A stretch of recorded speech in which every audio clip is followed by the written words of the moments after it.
Hello' guys নমস্কাৰ স্বাগতম জনাইছোঁ মোৰ অন্য এটা ভিডিঅ'লৈ আৰু আশা কৰোঁ আপোনালোকে ভালে আছে আৰু ময়ো ভালে আছে। চ' আজি গৈ আছে মন্দিৰ বুলি যিহেতু শাওণ মাহ সোমাইছে আৰু পৰিছে সোমবাৰ আৰু শিঙৰি মন্দিৰ কৈ থাকোঁতে এইটোৱে হ'ল শিঙৰি চেণ্টাৰ পৰা লেফ্ট ছাইড ল'ব লাগে। ইয়াতে পুলিচবিলাকে ডিউটি দি আছে আৰু মই ভিডিঅ' কৰা দেখি হাঁহিও আছে।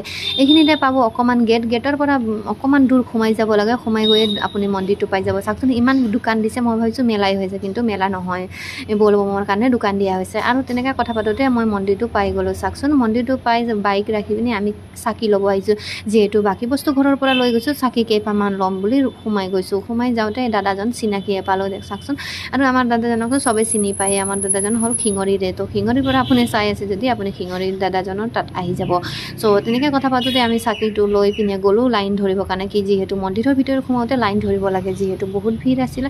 পিছপিনেও লাইন ধৰি আছে আৰু মোৰ আগপিনেও চাওকচোন ইমান লাইন আছে ভিতৰত সোমাই যাবৰ কাৰণে, কিন্তু সোনকালেও হৈ আছে। মই ভিডিঅ' কৰা দেখি ভাইটি এজনে মোক ঘূৰি চাই আছে। চাওকচোন ঘূৰি চাই ইমান ধুনীয়া এটা হাঁহি মাৰি দিছে। তেনেকৈ কথা পাতোঁতে ভিতৰত সোমাই গ'লোঁ। যিহেতু ভিতৰত ভিডিঅ' এলাও কৰা নাই, তো আজি আপোনালোকক অকণমান দেখাই দিওঁ। তো আজিলৈ বাই বাই। ভিডিঅ'টো কেনেকৈ লাগিলে লাইক কমেণ্ট শ্বেয়াৰ কৰিব নাপাহৰিব আৰু মোক বহুত মৰম দিব বুলি আশা থাকিল।